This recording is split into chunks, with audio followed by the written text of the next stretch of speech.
Whoa. Let's not get too ahead of ourselves. Rewind that and start from the beginning.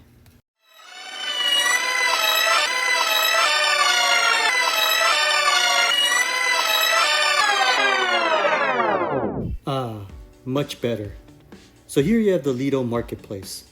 This is probably the most popular area to hang out for passengers only because it was open 24 hours a day, whether you want breakfast, lunch, or dinner.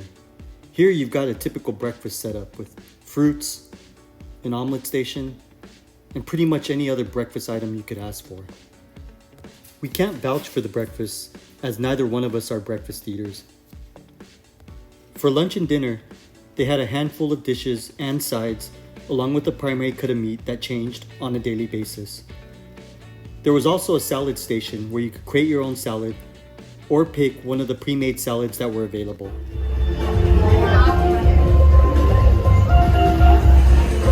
What you got? My first meal on the boat from the Mongolian wok, Sichuan sauce.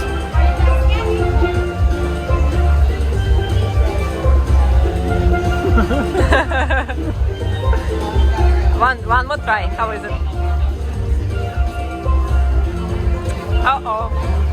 The marketplace also had a deli where you could order from a number of different made-to-order sandwiches.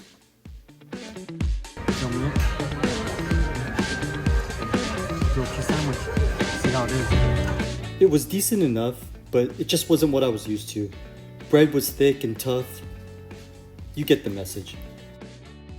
The best part of the Lido Marketplace by far was the sweet spot. Every day around lunchtime, they would put out a variety of killer cakes that would typically be gone within an hour or two.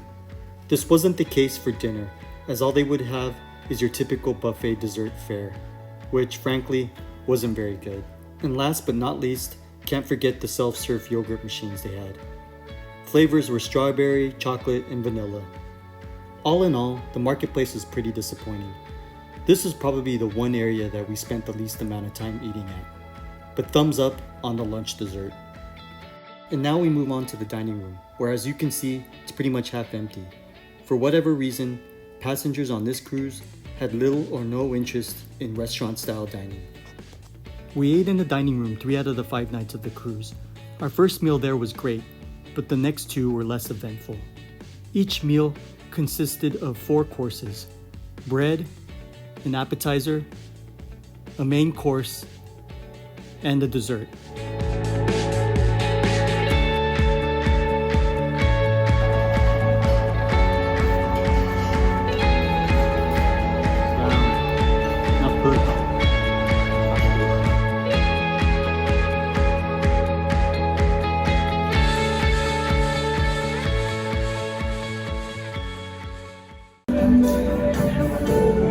All your bags are packed, you're ready to go.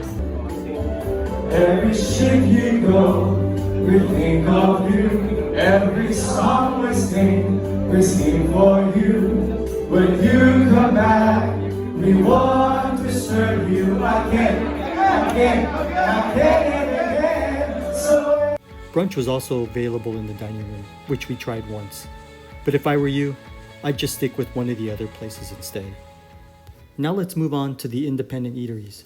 Here you've got Guy Fieri's Burger Joint, which is probably the most popular eatery outside of the Lido Marketplace.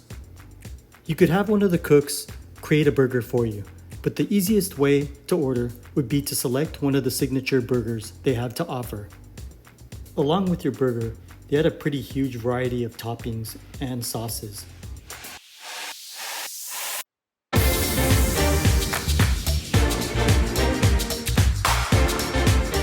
I had the Ringer Burger, which included cheese, Guy's bourbon and brown sugar barbecue sauce, topped off with a large onion ring. I'd have to put this burger somewhere right in between a fast food joint and a high-end restaurant. Elena had the Chilius Maximus Burger, which was topped with an onion ring, cheese, donkey sauce, and some chili. On the other side of Guy's Burger Joint, you have the Blue Iguana, for those of you who want more Latin cuisine. I'm a bit bummed that we didn't try this earlier on our trip because the tacos were phenomenal.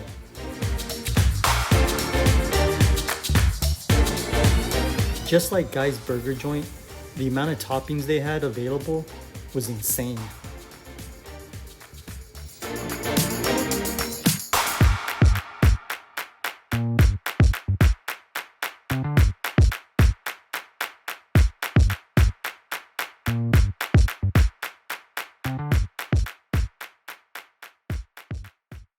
I'd say that's about enough for food right now, so let's head over to the Red Frog Pub for some drinks. The Red Frog Pub was just one of many bars strewn across the ship. They have a wide variety of drinks available, as well as snacks for a nominal fee.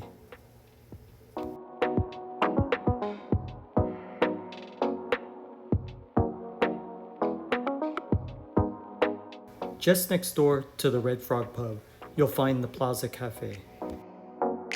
Here, you can select from a wide variety of desserts, as well as grab a specialty coffee similar to what you'd find at a Starbucks.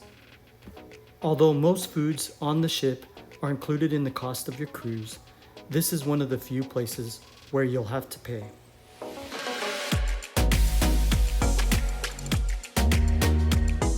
Out of all the paid eateries we tried, by far the Seafood Shack was the biggest disappointment. We were both surprised considering we had heard so many good things about this place. I ordered the seafood platter, and Olena had the shrimp and clams. Maybe we have bad luck, or we just had a bad batch that day. Or even maybe we're spoiled by the Houston seafood. I don't know. All I can say is that everything tasted a little bland, and the clams were tough as rubber. Guy's Pig and Anchor was another eatery provided at no extra cost that we thought a lot of people overlooked. I was born and raised in Texas, so I know what good barbecue is, and this place was solid.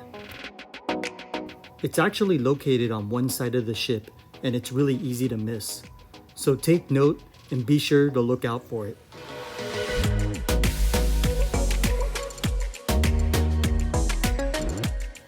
The Bonsai Sushi was another paid eatery we decided to try out.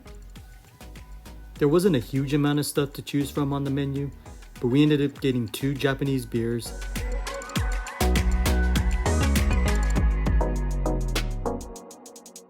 and a ship for 2 combo that included a salad, miso soup, and a variety of rolls.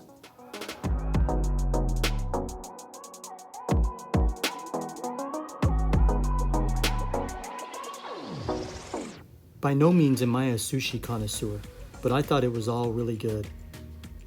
And the bill wasn't too bad either. I think we paid somewhere around $30 to $35.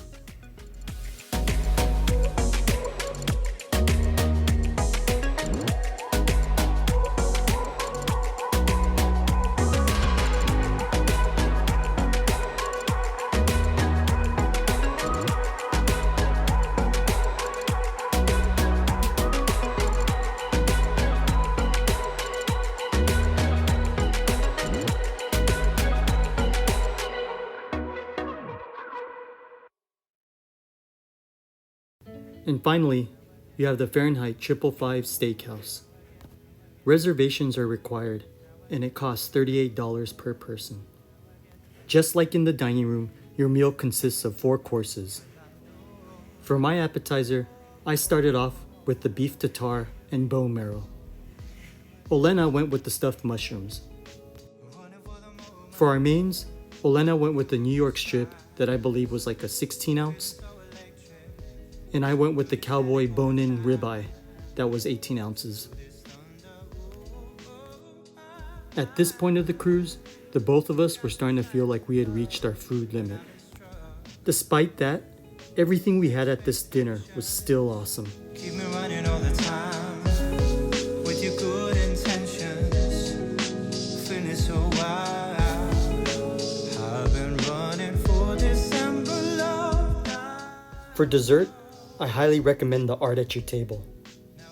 Not really knowing what it was, we decided to throw caution to the wind. Now I get to you. It turned out to be a mind-blowing presentation of dessert art that the chef created right at our table.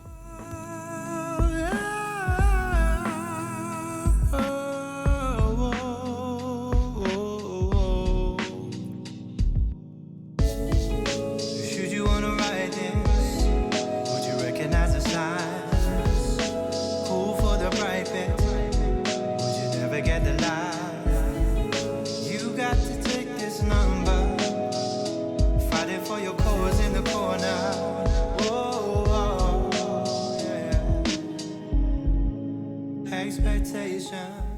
All in all, we had a phenomenal dinner, and the both of us highly recommend that you try the steakhouse at least once. An experience of this quality in any major city would easily run you $200+ for 2 people.